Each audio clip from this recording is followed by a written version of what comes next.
The hallway outside the delivery room smelled like metal, antiseptic, and fear.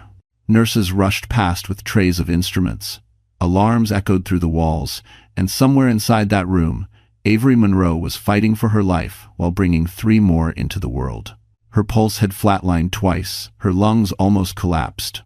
And still, she pushed through it, unaware that the man who should have been holding her hand was standing only 10 steps away, scrolling his phone with an expression colder than the hospital tiles beneath him. Damien Hartwell checked his reflection in a glass cabinet, smoothing the collar of his suit as if preparing for a board meeting, not the birth of his children. His lawyer stood beside him, holding a folder thick with papers. "She's still unconscious," the lawyer whispered. "If you want out, this is the cleanest moment." Damien didn't hesitate. Not for a second. Not for the wife who nearly died. Not for the babies fighting for air inside 3 separate incubators. He took the pen, a sleek silver pen he always carried for contract signings, and pressed it to the page. A single signature, a single breath, a single betrayal. When the surgeon finally stepped out pale, exhausted, her mask hanging from one ear, her voice cracked with relief. "Your wife made it. The babies are alive. Tiny, but strong." Damien didn't even look at her. "Where do I sign the last page?" he asked. The doctor froze. "Sir, your family needs you." "I'm no longer her family," he replied, flipping to the final document. "We're done here." An orderly passing by stopped mid-step, stunned. Even the lawyer swallowed hard, unsettled. But Damien didn't care. He signed the final line, snapped the folder shut, and straightened his jacket like a man completing a deal, not ending a marriage. He didn't ask about Avery's condition. He didn't ask if the babies had names. He didn't ask if she would wake up. He simply turned away. And as he walked down the corridor, his expensive shoes clicking like a countdown, he had no idea that the choice he just made would destroy everything he built, because the moment the hospital clerk printed the bracelets for the newborns, Damien's world was already shifting. The babies didn't carry his last name. They carried a name he feared without even knowing it yet. Ellington Monroe. And when Damien finally saw it, he would freeze. Avery Monroe woke to the sound of machines beeping in uneven rhythms, as if the room itself couldn't decide whether she should live or fade away. Her vision blurred. Her throat felt scorched. Every muscle screamed from the emergency C-section that nearly took her life.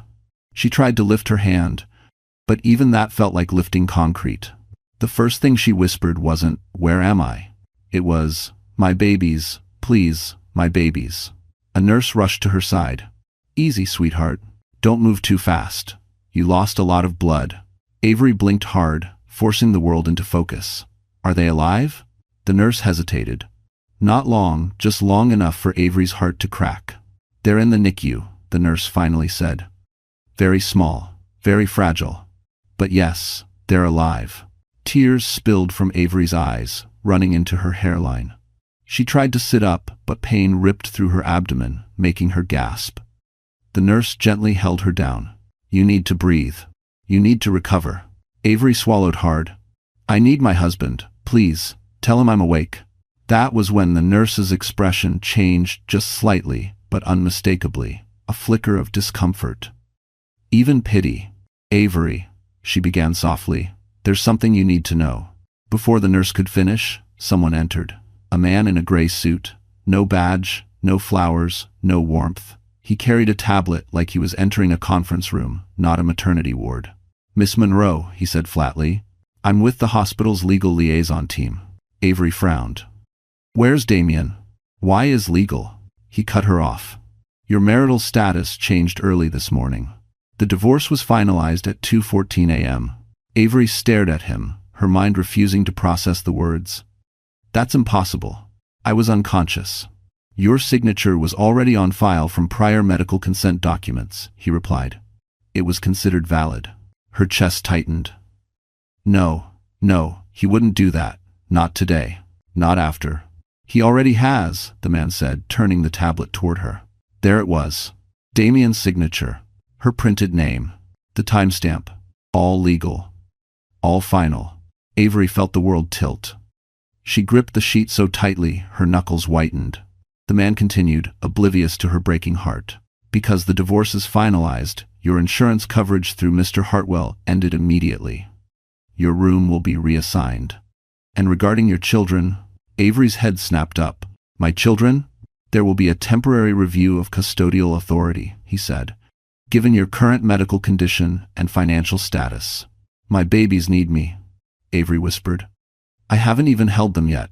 That will be determined, he repeated. The nurse shot him a furious look, but said nothing. Within an hour, Avery was moved out of the private recovery suite Damien had booked months ago and wheeled into a cramped, windowless room on a different floor. Her belongings were placed in a plastic bag. Her pain medication was reduced. Her chart was flagged with financial reevaluation. Every step of the transfer echoed one truth. Damien had erased her. But the worst moment came when she begged to see her babies. Not yet, the administrator said coldly. We need clarification on who has legal decision-making authority. Avery sobbed so hard her stitches burned. They're my children. Please, please. End quote. As the administrator walked away, the nurse leaned close and whispered something Avery didn't fully understand, but it planted a small tremor of hope. There are people watching this. People who don't like what's being done to you. Avery lifted her head, trembling. Who? She whispered. The nurse looked toward the NICU hallway. You'll find out soon enough, she said. And when the truth arrives, everything will change. The wheelchair rattled as Avery was pushed down the cold hallway, every bump sending sharp shocks through her stitches. Her body wasn't ready to move. Her mind wasn't ready to understand. But the hospital had made its decision, and she was no longer a wife, just a patient with limited insurance and no advocate. Please slow down, Avery whispered, gripping the armrests as a wave of dizziness washed over her. The orderly didn't respond. He was following orders, not compassion. Avery stared at the floor, watching the tiles blur beneath her, each one pulling her farther away from the life she thought she had. They passed the NICU doors. She reached out, weakly, desperately. Can I see them? Just for a second, please. The orderly didn't stop. Her fingertips brushed the glass, leaving a faint smear. Please, she whispered again, voice cracking. A nurse inside looked up, saw her distress, and tried to come out, but a supervisor stepped into her path, blocking her. Rules were rules. Liability. Custodial review. Words that meant nothing beside the primal truth that 3 tiny babies needed their mother. Avery felt something inside her tear, not physically, but deeper, something no surgeon could mend. She had carried those children through every cramp, every fear, every sleepless night. She had nearly died bringing them into the world, and now a signature she never saw had stolen them away. When they reached the new room, a cramped space with peeling paint and a single flickering light, the orderly parked the wheelchair without looking at her. If you need anything, press the button, he said. Avery nodded numbly. Thank you. He left without another word. She tried to stand, but pain stabbed through her abdomen, forcing her back onto the thin mattress. The blanket smelled of bleach and age. Nothing like the soft linens Damien had insisted on during her prenatal visits. As she lay there, the truth hit her so hard, she almost gagged. Damien hadn't just abandoned her. He had planned this, prepared it, executed it.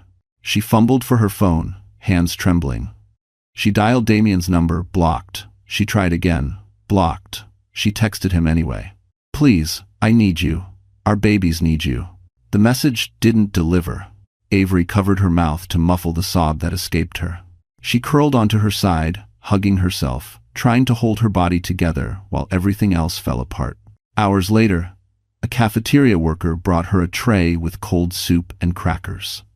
You're on a reduced plan now, she said apologetically. I'm sorry, it's policy.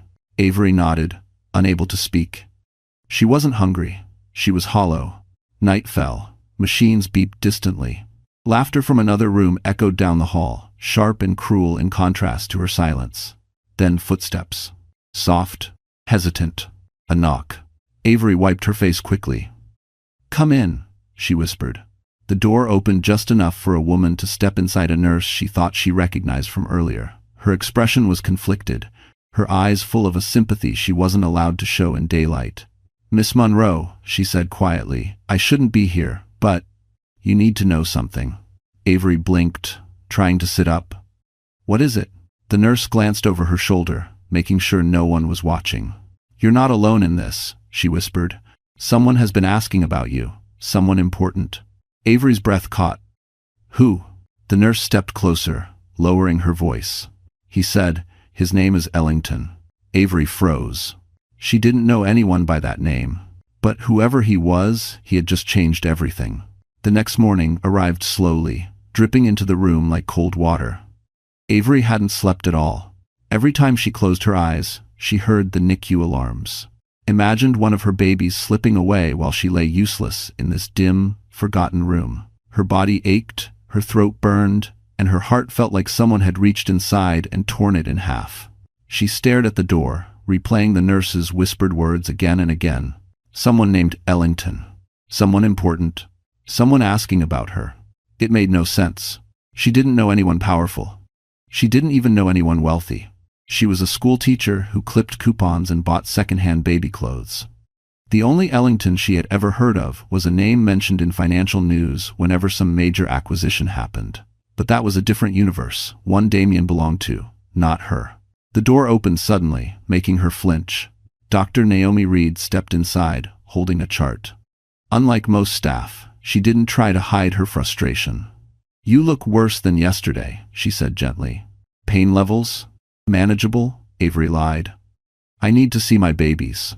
Dr. Reed exhaled. "I've put in the request again. Administration is slow." "Because of the divorce?" Avery whispered. "Because of your ex-husband," Dr. Reed corrected sharply. "But this hospital doesn't belong to him, not anymore." Avery frowned. "What does that mean?" Before Dr. Reed could answer, there was a knock, firm, confident, out of place in the shabby corridor. Dr. Reed opened the door, then stiffened. A man stood there. Tall, clean-cut, dark coat, a presence that made the room feel suddenly small. "Miss Monroe?" he said. Avery's breath caught. "Yes?" He stepped inside, closing the door behind him, his gaze steady but not unkind. "My name is Noah Ellington." Avery blinked. I don't know you." "You don't," he agreed. "But I know your children." Her heart slammed against her ribs. "What?" Noah took a seat at the foot of her bed, his expression calm and controlled, like someone used to handling crises without flinching. "I'm not here on behalf of the hospital. I'm here because of their names." Avery stared, confused. "Their last name," Noah continued, "Ellington Monroe." Avery's lips parted. "That's what my mother told me to write, years ago. She said it belonged to our family somehow." Noah nodded. "It does, and it's not a common name. In fact, there are only 2 branches of the Ellington family left in the Midwest. One of them is mine." He paused, letting the weight of it sink in. "And the moment the NICU registered those names, our internal legal department was alerted." Avery felt dizzy. "Why? What does that mean?" "It means your children triggered a chain of protections," Noah said. "Ones your ex-husband can't override even with money, lawyers, or threats." Avery gripped the blanket. "I don't understand. I didn't ask for anything." "I know," Noah replied gently, "which is exactly why I'm here. You're being cornered by someone who thinks you're alone." His voice softened. "But you're not." Avery's eyes burned with fresh tears. "Can you help me see my babies?" Noah didn't hesitate. "Yes, and more than that, I'm going to make sure no one touches them again without your consent." Avery's breath hitched. "Why? Why would you help me?" Noah held her gaze for a long, quiet moment. "Because your children carry the Ellington name," he said. "And because of what that means, things are about to change for you, and for Damien." Avery swallowed hard. "Change how?" Noah's expression darkened, a quiet storm forming in his eyes. "Let's just say," he murmured, "your ex-husband is about to realize the biggest mistake he has ever made." While Avery struggled to sit upright in her dim hospital room, Damien Hartwell was raising a glass of champagne under crystal chandeliers.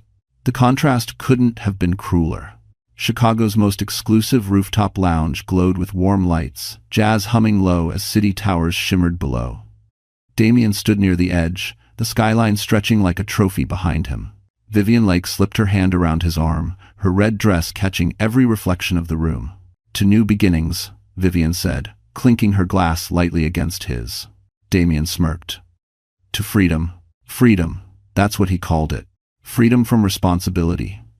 Freedom from a wife who needed too much. Freedom from 3 tiny infants he viewed as liabilities rather than miracles. He didn't think about Avery's body stitched together. He didn't think about the incubators or the oxygen tubes. He didn't think about how close she came to dying. He thought about himself. Vivian leaned closer, her breath warm against his ear. You handled everything perfectly, clean, no mess. Damien chuckled. It's business. Even family matters. But even as he spoke, something buzzed at the back of his mind, an unease he didn't want to acknowledge. His CFO had emailed twice asking about a suspicious freeze alert, and an attorney had requested clarification about unexpected lineage flags. He ignored them. Tonight was about his victory. He slipped his phone from his pocket, checking the time. A new notification blinked up, another urgent message from his legal department. He flicked it away. Dance with me? Vivian asked, pulling him toward the floor.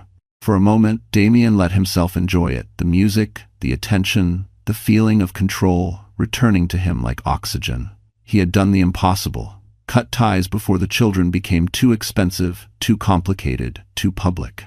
Investors would respect him for it. But as he spun Vivian lightly beneath the gold lights, a man at the far end of the lounge noticed him, then quickly looked away and typed something into his phone. Another warning ignored. Downstairs, Damien's driver waited beside the black luxury sedan, engine humming.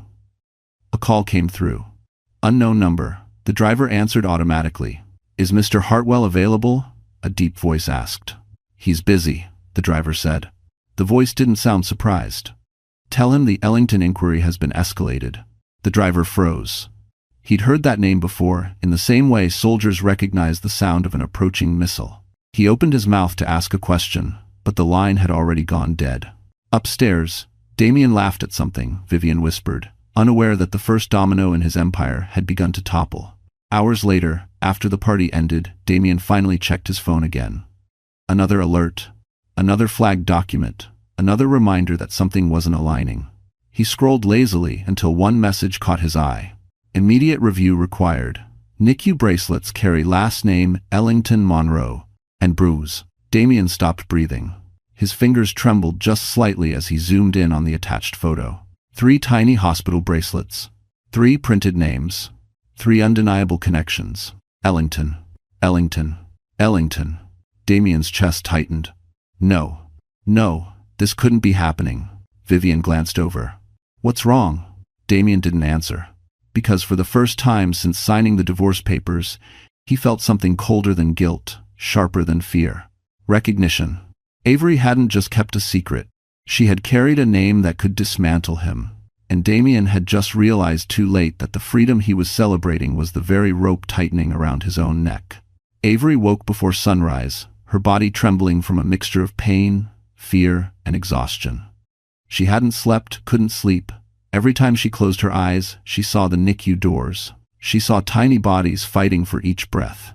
She saw Damien's name erased from her paperwork, replaced with cold labels like pending custodial review. As she struggled to sit up, her stitches pulled sharply, reminding her she was still half broken. But a mother doesn't stop hurting just because she's hurting. She reached for the call button. Please, she whispered when the nurse arrived. I need to see them. I need to see my babies. I'll crawl there if I have to. The nurse's eyes softened. I put your name in again, sweetheart. But administration. They're waiting for clarification from your ex-husband's attorneys. Avery pressed her trembling hand to her forehead. I'm their mother. Why does he get to decide anything? The nurse hesitated. Damien filed an early custody motion, claiming you're medically unstable. Avery felt the world tilt. I nearly died giving birth to them. That's not instability. That's sacrifice. The nurse squeezed her shoulder gently. I know, honey, but he controls the narrative right now. Things watching. Avery's throat tightened. She could barely breathe. Damien had money, connections, lawyers, a polished image. She had nothing. No family left. No savings. No legal representation. Just pain and newborns who needed her more than anyone. A knock interrupted them. Dr. Reed entered with a folder in her hand and tension in her shoulders. Avery, we need to talk. Avery braced herself. Is it my babies? Please, just tell me. They're stable, Dr. Reed said quickly. Nothing bad happened overnight. Avery exhaled shakily. But, Dr. Reed continued, one of them had a breathing episode. He's okay now, but it shows how fragile they still are. Avery began to cry silently. I should be there. They need to know I'm there. And that's exactly why this next part matters, Dr. Reed said. She pulled up a document. There's been a request for a temporary visitation freeze. Avery's heart nearly stopped. From who? Your ex-husband's legal team. 2040. Avery felt like someone had punched her in the gut. She clutched her blanket, shaking. Why? Why would he want to keep me away? Dr. Reed hesitated before answering. They're building a case that you're emotionally unstable and need evaluation before interacting with the infants. That's a lie, Avery whispered. I'm not unstable. I'm devastated. I know, Dr. Reed said firmly, and I won't allow them to cut you off. But everything is a fight now. Every minute. Diallo. Avery's vision blurred with tears. I don't know how to fight him. He has everything. I can barely walk. Dr. Reed sat beside her, voice steady. You're stronger than you think, and you're not alone anymore. Avery shook her head. I don't even know what that means. Dr. Reed gave her a small, hopeful smile. It means someone stepped in last night, someone with real power. His name is Noah Ellington, and from what I've seen, your ex-husband has no idea what he's up against. Because, Avery wiped her tears. But I don't know him. Maybe not, Dr. Reed said, but he knows your children, and he cares about the name they carry. Avery swallowed. What happens now? Dr. Reed stood. Now, we brace for impact, because Damien just started a war he cannot win. Avery closed her eyes, her breath trembling. And for the first time, fear mixed with something else. The faintest spark of hope. The world outside Avery's room brightened as morning settled into the hospital, but inside, the air remained heavy. She clutched the thin blanket around her shoulders, fighting both the cold and the gnawing panic inside her chest. The name Ellington echoed in her mind over and over, a name that didn't belong to her world, yet somehow reshaped it overnight. Noah Ellington returned just after sunrise, knocking softly before entering. He carried no entourage, no briefcase, no air of superiority, just a quiet seriousness that contrasted sharply with the chaos swirling around Avery's life. I hope I'm not waking you, he said. I haven't slept, Avery murmured. Noah nodded, as if he expected that. I have updates. Some good, some complicated. Avery tried to steady herself. Please, just tell me everything. Noah pulled a chair beside her bed, leaning forward. Before we talk about Damien, you need to understand what the Ellington name means. Avery looked down at her hands. My mother said to use that name if I ever had children, but she never explained why. It's because your mother was born in Ellington, Noah said gently. Our grandfathers were brothers. You and I were family, Avery. Distant, but real. Avery's breath caught. Family? Noah nodded. Your mother walked away years ago. She wanted a simpler life. She didn't want the money, the pressure, the politics, but the name remained. And legally, your children are direct heirs to a tightly protected trust established decades ago. Avery blinked. Heirs? My babies? Yes. And because of that, when the NICU registered them, the system flagged their names. The trust has strict clauses. One of them is immediate intervention if any Ellington descendant is put at risk. Avery stared, stunned. So, that's why you came? In part, Noah paused. But also because the report mentioned something else, custodial danger and potential interference from Damien Hartwell. Avery felt sick. He's trying to take them from me. And he filed falsified claims to do it, Noah said, claims that will not withstand scrutiny. Avery pressed a shaking hand to her mouth. I didn't know any of this. I don't want money. I just want my babies. And that's why I believe you deserve protection, Noah replied. Not because of wealth, but because of what you've endured. Avery's voice cracked. Can you get me to them? Just let me see them, touch them. Yes, Noah said without hesitation. But there's another thing you need to know first. Avery froze. What? The Ellington Trust has already begun an internal investigation. His expression hardened, and Damien's name came up more times than I expected. Avery's heart pounded. Why? What does he have to do with any of this? Noah exhaled slowly. He submitted paperwork claiming full custody rights to the trust rights that don't legally exist unless the mother is deemed unfit. Avery's blood turned cold. He's trying to steal my children, for money. For access, Noah corrected. Ellington assets are powerful leverage. Damien knows that. He thought you were alone. Vulnerable. Easy to erase. Avery shook, tears streaming silently. But he didn't know your children carry a name that carries weight, Noah said. And because of that, the trust has frozen all pending motions filed in Damien's name. He cannot proceed. Avery felt her breath return slow, trembling, but real. So, she whispered, what happens now? Noah stood, his expression resolute. Now, Avery, we take back everything he tried to take from you. He extended a hand. Starting with your right to hold your children. Avery's heart stuttered. For the first time since giving birth, she felt the faint warmth of a future she might actually survive. The walk to the NICU felt longer than the journey that brought Avery into motherhood. Noah moved slowly beside her, letting her lean on him when her legs trembled. Every step reminded her that her body was still torn, stitched, healing, but her heart pushed harder than her wounds held her back. Outside the NICU doors, the air was cold enough to sting. Nurses moved briskly inside, checking oxygen levels, adjusting monitors, whispering updates. The faint beeps echoed through the hall like tiny heartbeats calling to her. Avery gripped the wall. I'm scared. Noah looked at her gently. Being scared means you care, but they need you. And the trust has already cleared access. No one can stop you now. Avery swallowed hard. Damien might try. He can try, Noah said, voice steady. He won't succeed. Because... A nurse Avery recognized from the day before hurried over, her expression shining with relief. Miss Monroe, good news. You're approved for contact. All the restrictions have been lifted. Avery's knees buckled, and she covered her mouth as tears flooded her eyes. She nodded, unable to speak. Come, the nurse said softly. Let's meet your babies. Inside, the NICU was a world of quiet machines and glowing incubators. 3 tiny shapes lay under warm lights, each smaller than her forearm, wrapped in impossibly small blankets. Tubes assisted their lungs. Monitors tracked their fragile rhythms. Avery's breath shattered. They're so small, she whispered. They're fighters, the nurse said. Just like their mother. The nurse guided Avery to the first incubator. This little one, your daughter, she had a rougher night, but she's responding well now. Avery pressed her palm to the glass. Hi, little love, she choked out. Mommy's here.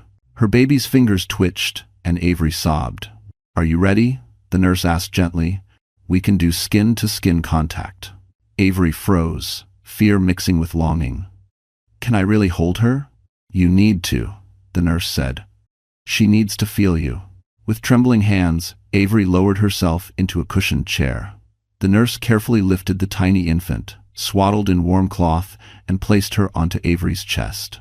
The moment the baby touched her skin, Avery gasped. It felt like her heart lit up from the inside. The baby's ragged breath steadied. Her tiny fingers curled instinctively against Avery's chest. As if she had been waiting for this moment, the sound, the warmth, the heartbeat she recognized before she ever opened her eyes. Avery wept openly. Not the desperate sobs from before. These tears were different. They were healing, life-giving, powerful. I'm here, Avery whispered, kissing the soft fuzz on her daughter's head. I'm not going anywhere. Noah stepped back, giving her privacy, but he couldn't look away. Something in him clenched, protective, fierce, unspoken. He'd seen boardrooms, disasters, lawsuits. He'd never seen anything as brave as a mother holding her fragile child after losing everything. After a long, quiet stretch, the nurse approached. Would you like to meet your sons now? Avery nodded, wiping her face. All of them. I want to hold all of them. And she did. One by one, each tiny life rested against her chest. Each one calming under her touch.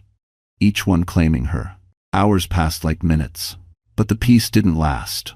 As Avery was being wheeled back to her room, a hospital administrator rushed down the hallway, face pale, breath sharp. Miss Monroe, he said, stopping them. You need to know.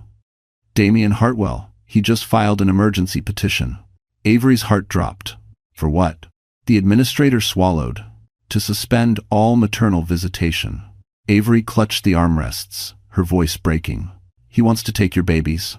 Avery felt the room spin as the administrator's words sank in. For a moment, she couldn't breathe. The hallway blurred. The sterile smell of disinfectant stung her lungs.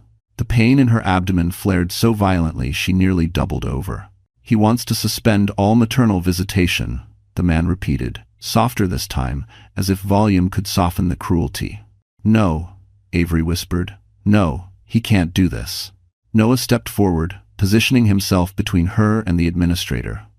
"On what grounds did he file?" The man swallowed. "Claims of emotional instability, unresolved trauma, risk to infant welfare." He submitted statements from 2 staff members. Avery froze. "Which staff members?" The administrator avoided her eyes. "Anonymous declarations." Avery's hands trembled. She knew exactly who would have signed them. Damien had always been able to manipulate people who wanted to be on the winning side. "This is illegal," Noah said sharply. "He's weaponizing false testimony." The administrator nodded helplessly. "I know, but once an emergency petition is filed, the court must review it, which means visitation halts until a judge rules." Avery grabbed Noah's arm, needing something solid. "How long?"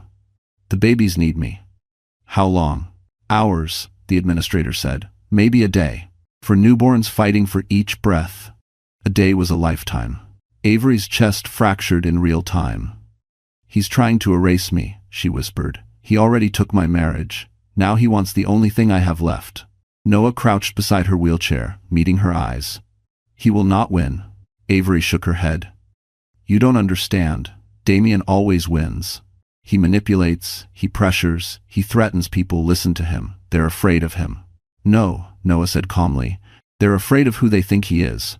But they've never met who stands behind you." Avery stared at him, confused. "Who stands behind me?" Noah didn't answer with words. He pulled out his phone, typed something quickly, then placed a short call. "This is Noah Ellington. I need full disclosure on Hartwell's filings, and I want the board notified. Move the meeting to this afternoon." A pause. "Yes, all 10 members." He hung up and looked at Avery. "Damien thinks he's fighting you alone," Noah said. "He thinks the world sees you as weak." His voice deepened. "But he's about to find out that the Ellington name carries more weight than any lie he can craft." Before Avery could respond, 2 security officers appeared at the end of the hall, speaking in hushed tones. They kept glancing toward her room, looking uncomfortable. The administrator sighed. "I'm afraid they're here to escort Miss Monroe back to her room. Until the petition is reviewed, she must remain in restricted access." Avery felt her throat close. "Please don't separate me from my babies, please." One of the guards hesitated. His jaw tightened. "Ma'am? I'm sorry. We're just following orders." Avery lowered her face into her hands. The grief crashed over her like a wave, raw and suffocating. Then a voice rang down the hall, firm, cold, authoritative. "She's not going anywhere." Everyone turned. A tall woman in a charcoal suit strode toward them. Her badge identified her as hospital counsel, but the expression she carried belonged to someone higher, someone with both legal power and personal investment. "I'm attorney Marlene Hart," she announced. "Ellington Special Counsel." The administrator paled. "You're here already?" Marlene nodded. "I've reviewed the petition. It's invalid. You will not restrict this mother from her children." Avery's eyes widened. "It's invalid?" "Completely," Marlene said, "and I'll be filing a counteraction within the hour." Noah placed a steady hand on Avery's shoulder. "See?" he murmured. "The war has begun." And for the first time, Avery wasn't the one fighting alone. The hospital conference room felt colder than the corridors outside.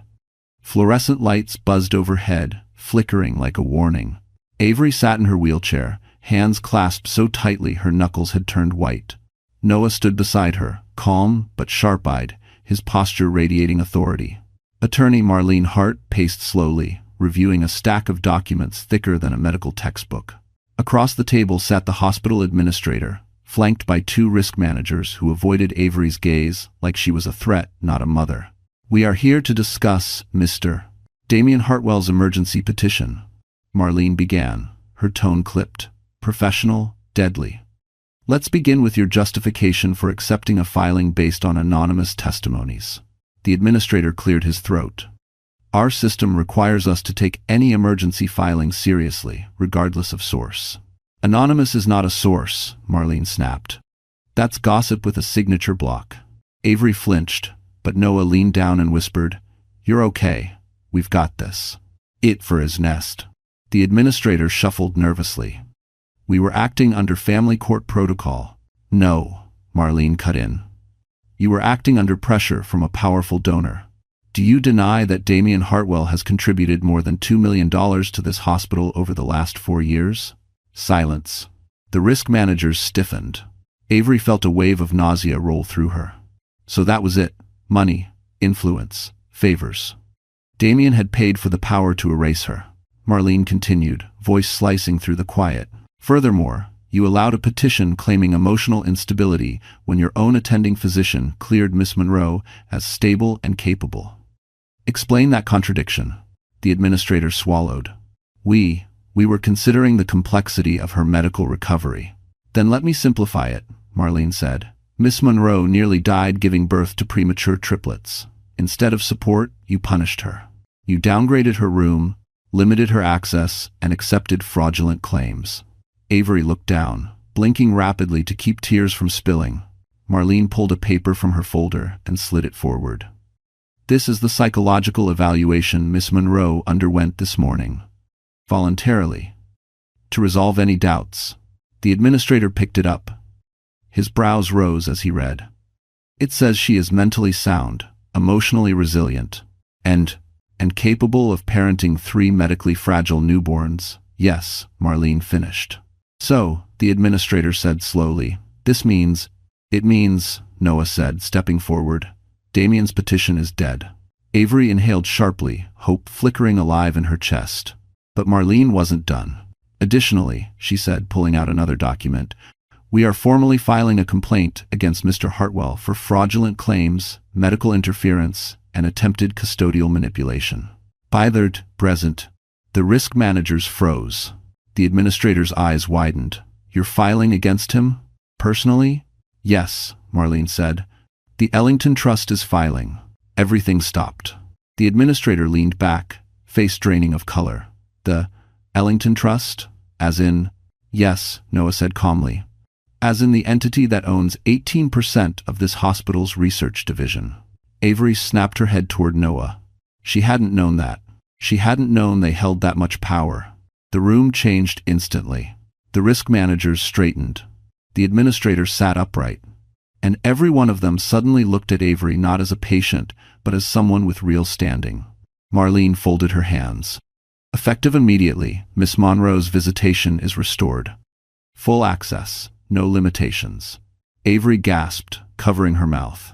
And another thing, Marlene added, Damien Hartwell is now flagged as a potential legal threat. His access to the NICU will be temporarily suspended. Avery's breath hitched. He can't see the babies? Not for now, Marlene said. Not until the investigation concludes. The administrator nodded slowly. We'll enforce it. Avery stared at Noah, tears filling her eyes. Why? She whispered. Why are you doing all this for me? Noah's voice softened. Because you're family. And because Damien picked the wrong woman to break. Damien Hartwell stormed into his penthouse office, shoving the door so hard it slammed against the wall. The city skyline glittered behind him, Chicago's towers glowing with confidence he no longer felt. He ripped off his jacket, tossed it onto the sofa, and marched toward his desk like a man preparing for battle. His phone buzzed non-stop. Emails, missed calls, legal alerts. He ignored them until one subject line froze him mid-step. Notice of investigation. Ellington Trust. Damien's blood turned cold. No, impossible. The Ellington Trust dealt with billion-dollar portfolios, national infrastructure, political campaigns. They didn't get involved in petty family disputes. Unless those disputes involved something, or someone, they claimed. Damien clicked the email. The message was short. This office acknowledges receipt of your custodial petition. All filings submitted by you in relation to the Monroe infants are now under review for fraudulent intent. You are instructed to cease any direct or indirect influence over the hospital or its staff. The Ellington Trust will contact you for a formal inquiry. Damien swore loudly, slamming his fist onto the desk. Vivian stepped inside from the hallway, heels clicking anxiously. What happened? You're scaring me. Damien spun toward her. The Ellington Trust. They're interfering. Vivian blinked. But why would they care? Damien paced. I don't know, Avery's a nobody, a schoolteacher. She has no ties to anyone powerful. Vivian hesitated. Unless she does. He stopped pacing. What are you saying? Think about it, she said slowly. No one gets this kind of protection unless there's something deeper. A connection, a name, money. Damien shook his head violently. She doesn't have anything. I checked everything before the divorce. Vivian crossed her arms. Did you check her family lineage? Her mother's side? Her birth records? Damien froze. Birth records. He hadn't. Because he assumed Avery was harmless. He assumed she needed him. He assumed she was small. His phone buzzed again. This time, it was his CFO. He answered sharply. What? Damien, the CFO said, voice trembling. Did you know the Ellington Trust owns 12% of our company's primary logistics partner and holds an oversight clause on all leadership conduct? Damien felt his stomach drop. No, he snapped. And it doesn't matter. It does, the CFO replied. They requested your entire behavioral history. They asked specifically about actions taken against Avery Monroe Hartwell. Damien, what did you do? Damien didn't answer. Because answering meant admitting he hadn't just kicked a wounded woman, he'd kicked into a steel wall he didn't know existed. Another email pinged. This one worse. Your hospital access has been temporarily suspended pending investigation. Vivian stared. They banned you? Damien's voice cracked with rage. They think they can threaten me? Me? Vivian backed away. Maybe you should lay low, just until we figure out who Avery really is. Damien grabbed his coat.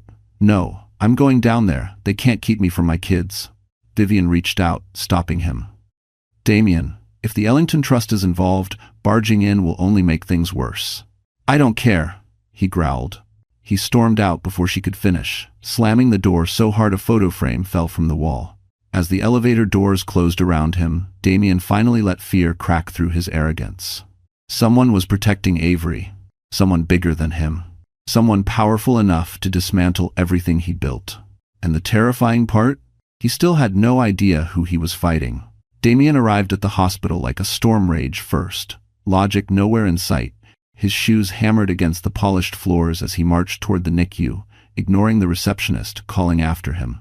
He felt eyes watching him, whispering, judging. He didn't care. He was a father. He had rights. No trust, no lawyer, no shadowy billionaire was going to tell him otherwise. When he reached the secure ICU door, he punched the access button. The screen blinked red. Access revoked. Damien slammed his fist against it. What the hell is going on? I'm the father. 2 security officers approached immediately. Mr. Hartwell, you've been temporarily suspended from NICU access pending investigation. Investigation for what? Damien barked. Trying to protect my children from an unstable woman. She's barely coherent. A calm voice cut him off. Careful. Every word you say will be documented. Damien turned sharply.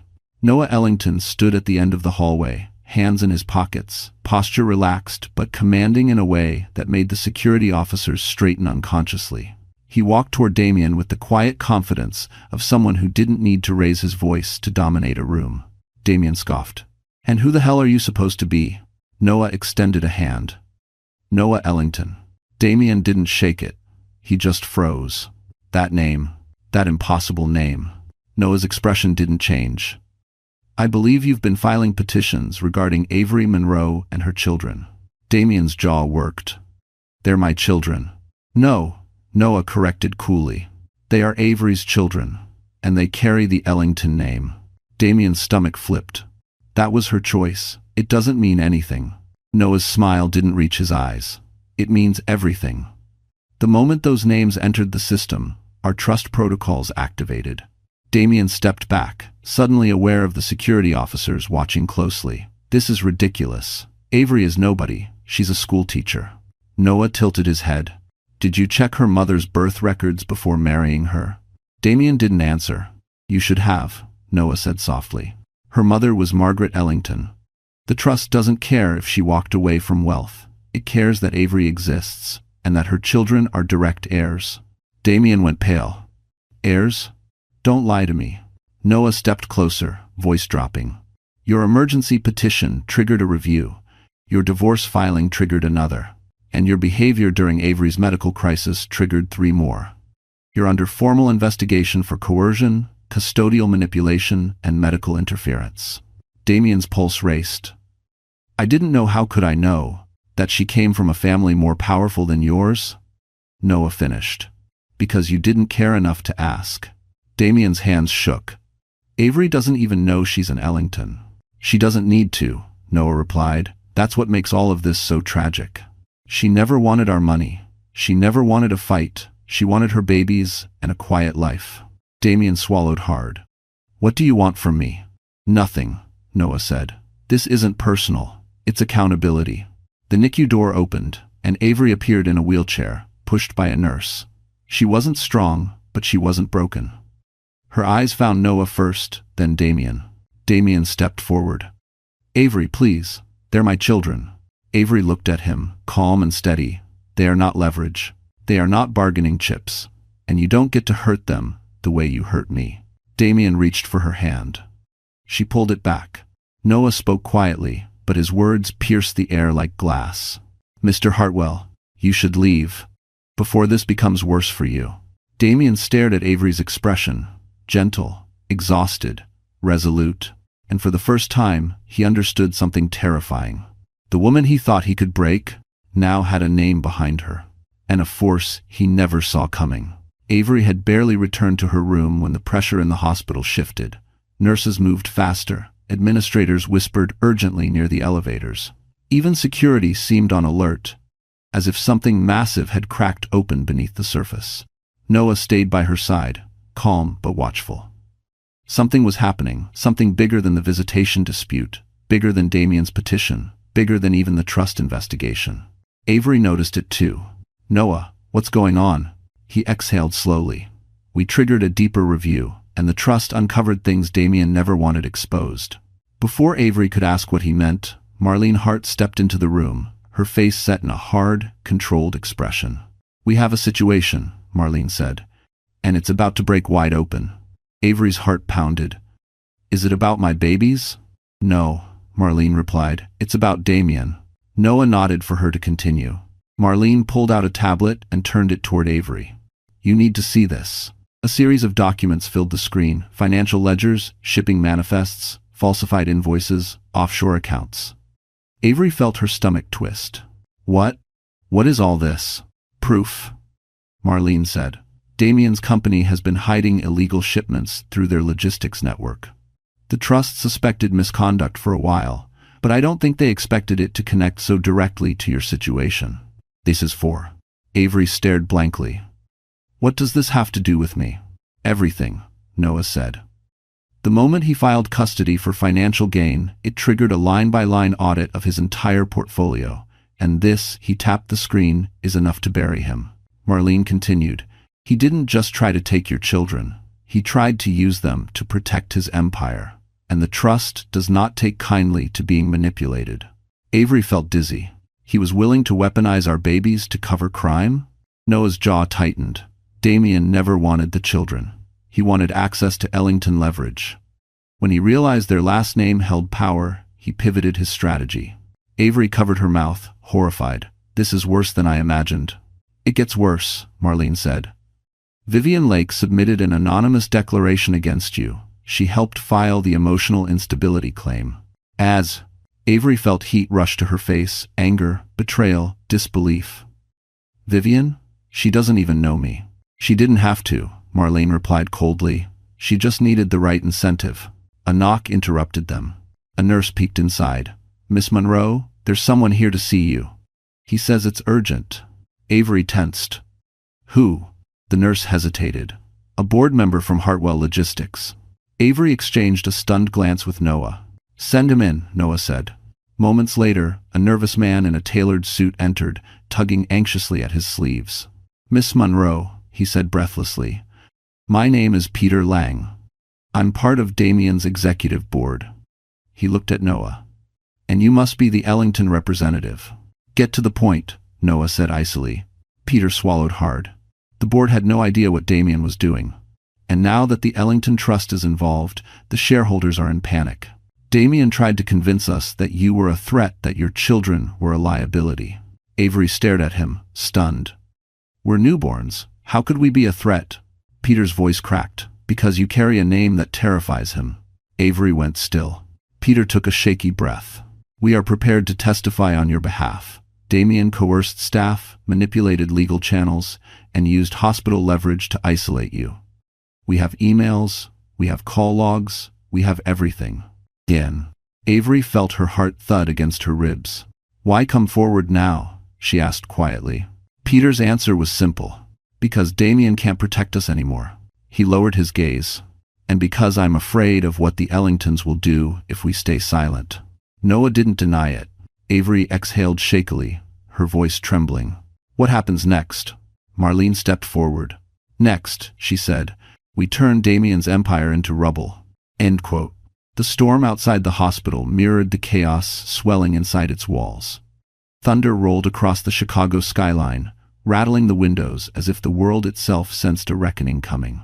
Avery sat upright in bed, hands trembling not from weakness but from the weight of everything unraveling. Peter Lang's confession replayed in her mind like a film with no pause button. Damien hadn't just abandoned her. He hadn't just tried to steal their children. He had built an empire on lies and used her as collateral. Noah stood beside the window, speaking quietly into his phone. His voice was low, controlled, but the tension in his shoulders told Avery everything. The Ellington Trust was moving faster than expected. Marlene reviewed documents across the room, her fingers flying across the screen as she compiled statements, timestamps, and every shred of evidence necessary to crush Damien's petitions. Avery watched them all with a growing ache in her chest. These weren't her fights, these weren't her enemies, yet somehow these powerful people had positioned themselves around her like an impenetrable wall, a shield. She wasn't used to being protected. She didn't know how to feel. The door swung open abruptly, startling everyone. A woman stepped inside, tall, stunning, perfectly put together in a designer coat soaked from the rain. Makeup smeared from tears, eyes wide with panic. Vivian Lake. Avery stiffened. Noah's posture changed instantly, sharpening like a blade. Marlene stood slowly, a predator sensing weakness. Vivian held up her hands. Please, don't call security. I'm not here to cause trouble. Avery could barely speak. Why are you here? Vivian closed the door behind her, voice shaking. Because Damien is losing it. He's blaming me. He thinks I tipped off the Ellingtons. He's throwing things, screaming at his staff. And she swallowed hard. I didn't realize what he was capable of. Noah stepped closer. You submitted a false statement against Avery. Vivian wilted. I know. I regret it. Damien said it was just to speed up the process. He said Avery wouldn't even know. He said it wasn't serious. Her voice cracked. I didn't know he was involved in criminal shipments. I didn't know he was under investigation. I swear, I didn't. Marlene crossed her arms. You expect sympathy? No, Vivian whispered. I expect consequences. I'm ready for them. But I came to warn her first. Avery's throat tightened. Warn me about what? Vivian hesitated, then spoke the words like a confession she'd been holding back for years. Damien's planning to flee. The room froze. Vivian continued, her voice trembling. He said if the Ellington Trust keeps digging, he'll disappear. He's trying to withdraw money from offshore accounts right now. And he plans to take the babies, use them as bargaining chips to negotiate immunity with investors. Avery gasped. No, he can't touch them. He can try, Vivian whispered. And he will. He's desperate. Noah exchanged a loaded look with Marlene. This escalates things, Marlene said. We need to act immediately. Vivian stepped toward Avery slowly, cautiously. I know I hurt you. I know you hate me. But please, don't let him take those babies. Don't let him hurt them the way he hurt you. Avery stared into her tear-streaked face. Vivian wasn't lying. She was terrified, and guilt was eating her alive. Noah took Avery's hand gently. We won't let anything happen to them. You have my word. Avery nodded, though her voice shook. What do we do now? Marlene gathered the documents with swift precision. Now, she said, we move before Damien does. Lightning cracked outside. A storm was coming, and Avery was done running. The storm rolled over Chicago like a warning, thunder shaking the hospital windows as Avery's world shifted again, this time, not against her, but around her. Marlene and Noah moved with urgent precision, phone calls snapping through the room, documents firing across encrypted servers, senior Ellington advisors joining in from different cities. It felt like the air itself was tightening. And somewhere out there, Damien was scrambling. Avery could feel it. "Is he really capable of running with the babies?" she asked, voice trembling. Noah didn't sugarcoat it. "Yes, but he won't get the chance." Marlene added, "We've already alerted the Department of Child Services, the State Custody Board, and Airport Security. If he tries to leave Chicago, every authority will know his name." Avery wrapped her arms around herself, trying to breathe. "I don't want him near them ever again." "You won't have to," Noah said. "But first, we expose him fully." Thanks for watching. Moments later, Peter Lang, the board member who had first stepped forward, returned, this time pale and sweating. "They're turning on him," Peter said breathlessly. "Every investor, every partner. The Ellington Trust initiated a leadership inquiry, and now the shareholders are demanding answers." Damien is, he hesitated, panicking. Avery looked painfully small in her hospital bed. "He wasn't panicking when he left me in recovery." "Why now?" Peter met her eyes, grief in his expression. "Because he underestimated you. All of us did." Noah stepped forward. "Where is he now?" Peter swallowed. "Back at the Hartwell Logistics headquarters. He's locking himself in the executive suite and trying to wipe files, but IT froze his access. He's trapped with a room full of investigators waiting outside." Marlene smirked. "Perfect." Avery's voice trembled. "What about Vivian?" Peter glanced at the door. Damien threw her out, blamed her for everything. She was crying in the lobby. And discretion. Avery looked down at her hands. "She helped him hurt me. And she came here to admit it," Noah said quietly. "Not everyone who makes a mistake is loyal to the man they made it with." Avery didn't respond, but the words landed somewhere deep. Minutes passed before Marlene tapped her screen decisively. "It's time." "For what?" Avery asked. "For the call," Marlene replied. "The one that ends Damien's power." Noah pulled a chair beside Avery so she could hear the speaker.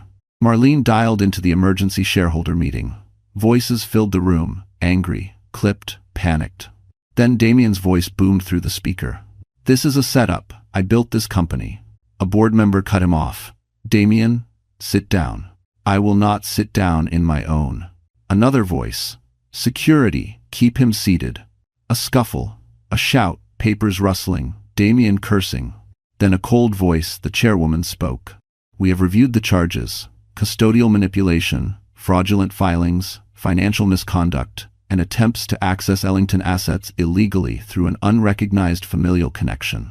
Effective immediately, you are removed as CEO of Hartwell Logistics." A hushed silence filled the room. Damien roared, "You can't do this. I am the company." "No," the chairwoman said. "You were the company. Now you're a liability. Security will escort you out." More struggling, more shouting. Then, Damien's voice cracked through the speaker, wild and furious. "This is because of her, that woman. Avery Monroe ruined me." Avery froze. Marlene muted the call. "He's done," Marlene said softly, "completely." Avery felt her breath return, slow, shaking, real. "What happens now?" she whispered. Noah touched her hand, gentle, steady. "Now," he said, "you rise." Outside, the storm didn't feel so frightening anymore. It felt like justice. The storm had quieted by the time Damien Hartwell stumbled out of his former headquarters, but inside him, chaos still raged like a wildfire. Rain clung to his suit jacket as if the sky itself refused to let him leave untouched. The moment security escorted him through the lobby, phones lifted. Photos snapped. Employees whispered. The mighty CEO, thrown out like a disgraced stranger. Humiliation burned hotter than fear. But fear came next. Fear of the Ellington Trust. Fear of criminal charges. Fear of losing everything he thought he controlled. Fear of the woman he once considered weak. He didn't know where else to go. So he went to the hospital. He needed to see the babies, his last chance at leverage. He needed Avery to withdraw whatever she'd unleashed. He needed someone to believe his version of the story. Someone to save him from drowning in consequences he never expected. He wasn't prepared for what waited for him there. When he reached Avery's floor, security intercepted him instantly. You're restricted from NICU access, one officer said. I'm here to see my wife, Damien snapped. Ex-wife, the officer corrected. Damien flinched. Fine, ex-wife. Miss Monroe has requested no contact at this time. Damien's hands curled into fists. She doesn't get to request anything. She ruined my life. Another voice sliced into the hallway like a cold blade. No, Damien, you ruined your own life. Thanks for watching. Avery sat in her wheelchair at the end of the hall, Noah behind her, one steady hand on the handles. She looked exhausted, pale, stitched, bruised by everything she'd endured. But her eyes were no longer the eyes of the woman he discarded. They were steady, clear, unshakable. Damien took a step forward. Avery, please, listen. Everything's spinning out of control. You need help, Avery said quietly. But not from me. He reached toward her. We can fix this. All of it. I'll take you home. We'll raise the babies together. I made mistakes, yes, but you can't shut me out. Not after everything Avery shook her head, dismissing every word. The only thing we had was a marriage I carried alone. Damien froze. Her voice was soft, but every syllable struck with surgical precision. You left me when I couldn't walk. You abandoned our children before they even opened their eyes. You forged documents while I was unconscious. You tried to take them away from me for money and power. And now you stand here asking for forgiveness? Damien's breath faltered. I didn't know about the Ellingtons. If I had. That's the point, Avery said. You only regret what you lost, not what you did. Noah stepped forward. You need to leave, Damien. Damien ignored him. Avery, you don't understand. They're taking everything from me. My company, my position, my reputation. Everyone turned against me. Thank you. Avery looked at him with a kind of sorrow that wasn't for him, but for the woman she had been. You turned them against yourself. Damien took another desperate step. I love you. Avery didn't even blink. No, she said. You love control, and you love winning. I was never your partner. I was your convenience. Until I wasn't. Damien felt his throat close. Please, don't do this. Avery exhaled slowly. This isn't me doing something to you, she whispered. This is you finally facing the consequences. Noah gently tapped the officer's arm. Escort him out. Damien's voice cracked as they grabbed his arms. Avery, don't do this. I can change. I can fix it. But Avery looked away. For the first time, Damien realized she was gone from him forever. And the world he once ruled was no longer his to command.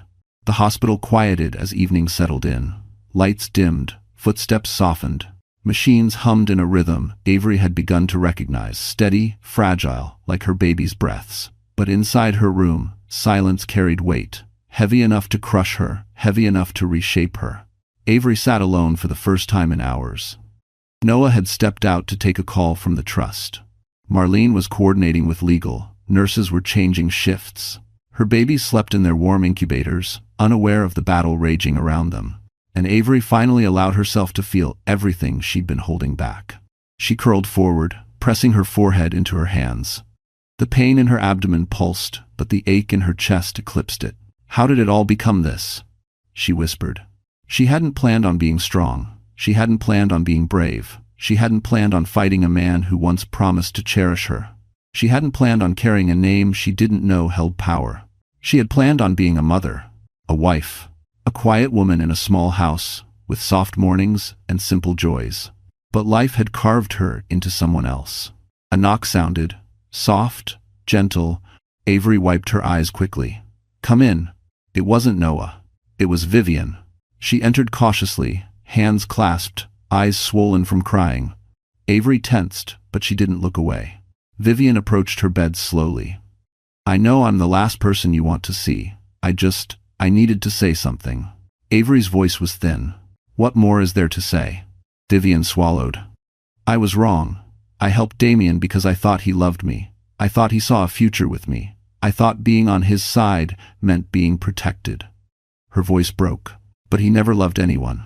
Not you, not me, not even himself. Avery stared at her, unsure whether anger or pity should win. Vivian continued, tears sliding down her cheeks. I didn't understand what he really was until I saw the way he looked when everything fell apart. He didn't fear jail, or losing his company, or losing me. She met Avery's eyes. He feared losing control of you. Avery felt her breath hitch. Why me? He never wanted me. He didn't want you, Vivian said softly. He wanted the version of you he could shape, bend, silence. You were his safety net, the one person he thought would never leave. Avery clenched her jaw. He left me when I was dying. And that, Vivian said, voice trembling, is why he's falling apart now. You weren't supposed to survive the storm he created. And definitely not rise from it. Silence stretched. Avery exhaled shakily. You helped him hurt me. Vivian nodded, shoulders shaking. And I will spend the rest of my life regretting it. If you want me to testify, if you want me to speak against him, if you want me to disappear, just tell me. I owe you that. Avery studied her, not the perfect hair, the flawless makeup, the expensive clothes, the brokenness, the regret. You can testify, Avery said quietly. Not for me, for my children. Vivian's eyes flooded anew. She nodded. I will. A soft knock sounded again. Noah entered, pausing when he saw Vivian, but continuing with gentle respect. Avery, he said, his tone warm, steady. The board has finalized the protective order. Damien cannot come within 5 miles of you or the babies. Avery closed her eyes as relief washed through her like a balm. When she opened them again, she whispered, Thank you, Noah. He stepped closer, voice soft. You're not alone anymore. Avery looked at both of them, Noah steady as stone, Vivian trembling but sincere, and for the first time, she believed it. The woman Damien tried to break had become someone he could no longer touch. The next morning arrived with an eerie calm, the kind that settles over a city right before something enormous breaks loose. Avery sat near the window in her wheelchair, sunlight warming her pale skin. For once, the pain in her body wasn't the first thing she noticed. It was the quiet, not the silence of fear, but the silence of a storm shifting direction. Noah entered the room with 2 coffees, one for himself, one for her. Even though she could barely drink more than a few sips, he handed it to her gently. You slept a little, he said. I think my body finally gave up resisting. Avery replied with a faint smile. Noah sat beside her. Today is going to be big. Avery tensed. For me or for Damien? For both, Noah said, but mostly for him. Before she could ask what he meant, Marlene strode in, her posture sharp enough to cut glass. She carried a folder and a tablet, her expression unreadable. It's time, Marlene said. Avery straightened. Time for what? Marlene tapped the tablet, turning the screen toward her. Avery's breath caught. It was a live stream. A courtroom feed.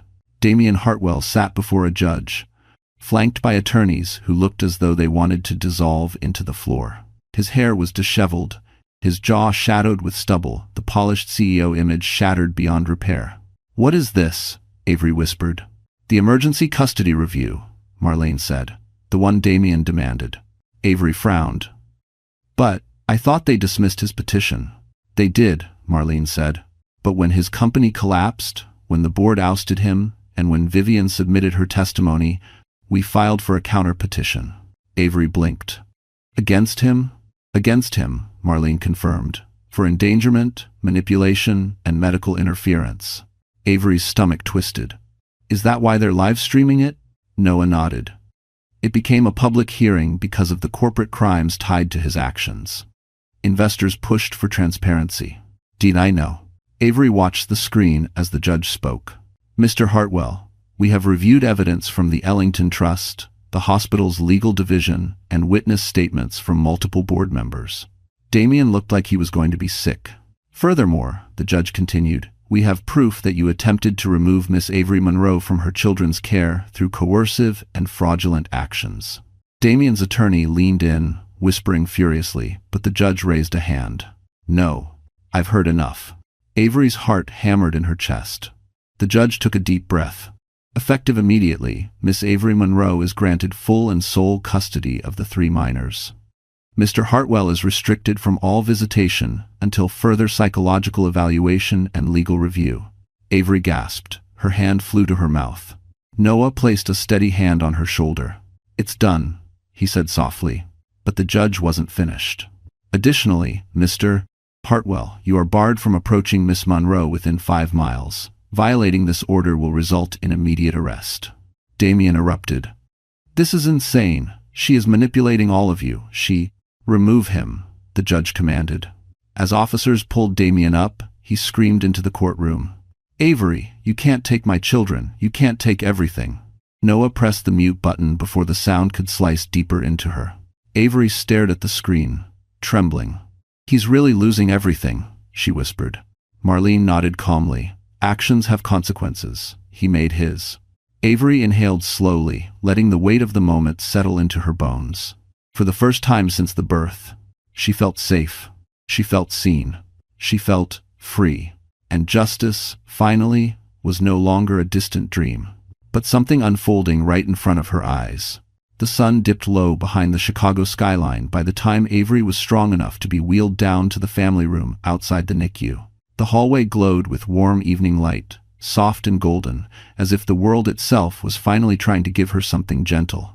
Inside the glass room, nurses smiled at her with something new in their eyes, not pity, not worry, but respect. They had seen her fight, they had seen her break and still rise. And now, they were seeing the beginning of her reclaiming her life. Noah held the door open as she entered. Take your time, he whispered. Avery nodded, her breath trembling but steady. 3 incubators sat side by side, each glowing softly under warming lights. Her babies, her miracles, slept peacefully. The monitors no longer felt like chains or warnings. They sounded like lullabies. Like hope. A nurse approached with gentle steps. Would you like to hold them together today? Avery gasped. Can I? You can, the nurse said, smiling. Now that the stress is reduced, we can try a triple bonding session.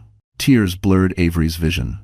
She held out her arms, and one by one, they placed all 3 tiny bodies, her entire world, against her chest.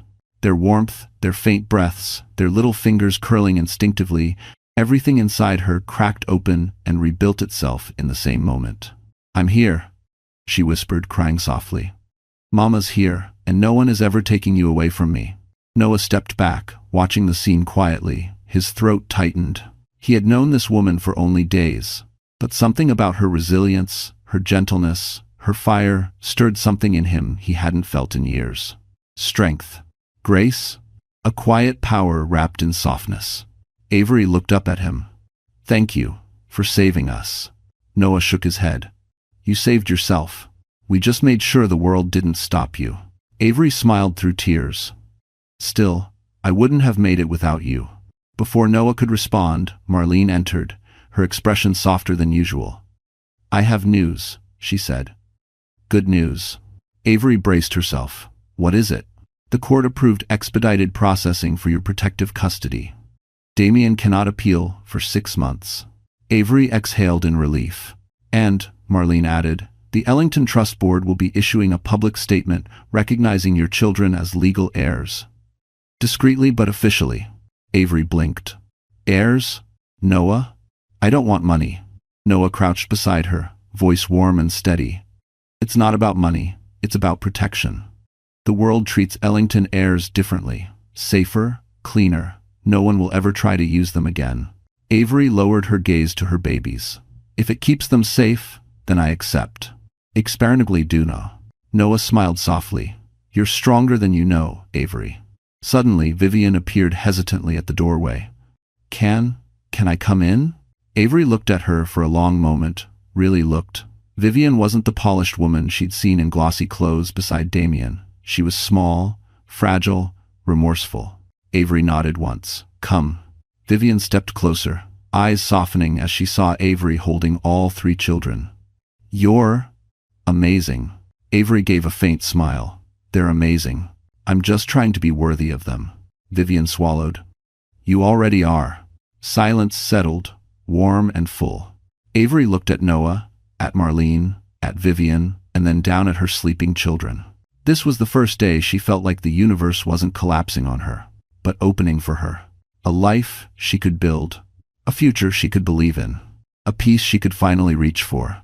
And for the first time, Avery stood tall in her heart.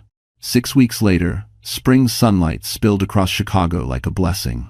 The air felt brighter, softer, warmer, almost as if the city itself knew a chapter had closed and another had begun. Avery stepped out of the hospital for the first time, with all 3 of her babies tucked safely in their carriers, their tiny breaths warm against her chest. She wasn't alone. Noah walked beside her, holding the diaper bags, making sure she didn't take a single step without steady ground beneath her. Nurses lined the entrance, waving goodbye like proud aunts. Even Marlene appeared, arms crossed but smiling in a way that softened her sharp edges. "You did it," Noah murmured. Avery looked around, overwhelmed. "We did it." Their car, a modest SUV the trust arranged for her, waited at the curb. Not flashy, not extravagant, just safe and reliable. Something she had never truly had before. As they loaded the babies inside, Marlene handed Avery an envelope. "Final court orders," she said. "Damien's rights remain suspended indefinitely, and after the financial crimes hearing this morning, he won't be in a position to challenge anything for a very, very long time." Avery swallowed. What happened to him? Marlene didn't sugarcoat it. "Indictments, asset seizures. His board named a new CEO. And he's confined under monitoring until trial. He's not going anywhere near you again." Avery felt something loosen in her chest, not joy, not revenge, but release. She nodded. "Thank you. If you wanted Dak," Marlene squeezed her shoulder. "Take care of those babies. And yourself." When the car pulled away from the hospital, Avery looked out the window at the city rushing by. She remembered every moment she thought she wouldn't make it, every time she cried alone. Every night she begged for strength. And now, she was going home with her children. She was free. She was alive. They drove to a quiet townhouse on a tree-lined street, a safe haven arranged by the trust until Avery was ready to choose her permanent home. Flowers bloomed along the walkway. Wind chimes danced softly. It felt like a place where new beginnings waited on the porch. Inside, sunlight spilled across warm wooden floors. A crib set stood ready. Soft blankets folded neatly, baby clothes organized by size and color. It felt surreal. "Noah," Avery whispered, overwhelmed. "This is too much. Use 4. "It's not enough," Noah said, "but it's a start." There was a pause, long, gentle, meaningful. Avery looked at him, truly looked, and for the first time she didn't see a rescuer or a powerful ally or the man who changed everything. She saw someone who cared. Softly, she said, "You stayed through the worst part of my life." Noah stepped closer, voice warm. "And I'll stay through the best parts too, if you'll let me." Her breath hitched. Not from fear this time, from possibility. She smiled, a small, trembling, hopeful smile. "I'd like that." The babies stirred, cooing softly, as if approving the moment. Noah laughed gently. "Looks like we have an audience." Avery laughed too, the kind of laugh she hadn't felt in years. Light, free. She lifted her daughter and kissed her forehead. "We're safe now, sweetheart." Mama kept her promise. Outside, the world moved on. Inside, Avery began again. A woman rebuilt. A mother empowered. A family rising from the ashes. And for the first time since giving birth, Avery Monroe Ellington stepped into a life she truly deserved. All right, my wonderful friends. So that's it. Our story has finally come to a close. And if you're still here with me right now, listening all the way to the very end, then it means something in Avery's journey touched your heart. Maybe gently, maybe deeply, but it touched you. So let's take a breath together and look at what this story is really telling us. In life, we don't get to choose every storm, but we do get to choose who we become after it. Avery learned something powerful. Your worth is not defined by who walks away from you, but by what you survive in their absence. And that's a truth many of us forget. Marcus Aurelius once wrote, "If you are distressed by anything external, the pain is not due to the thing itself, but to your estimate of it." Avery didn't heal because life suddenly became easy. She healed because she shifted the way she saw herself. And maybe, just maybe, you needed to hear that today too. If her story reminded you of your strength, your courage, or your own quiet resilience, then don't leave this moment unchanged. Stay with us, grow with us, walk with us through more stories that speak to your heart. So my dear friends, if this journey moved you, even a little, like the video, share it with someone who needs hope today. And don't forget to subscribe so we can keep healing, learning, and rising together. You're not alone. You're stronger than you think, and your story isn't over yet.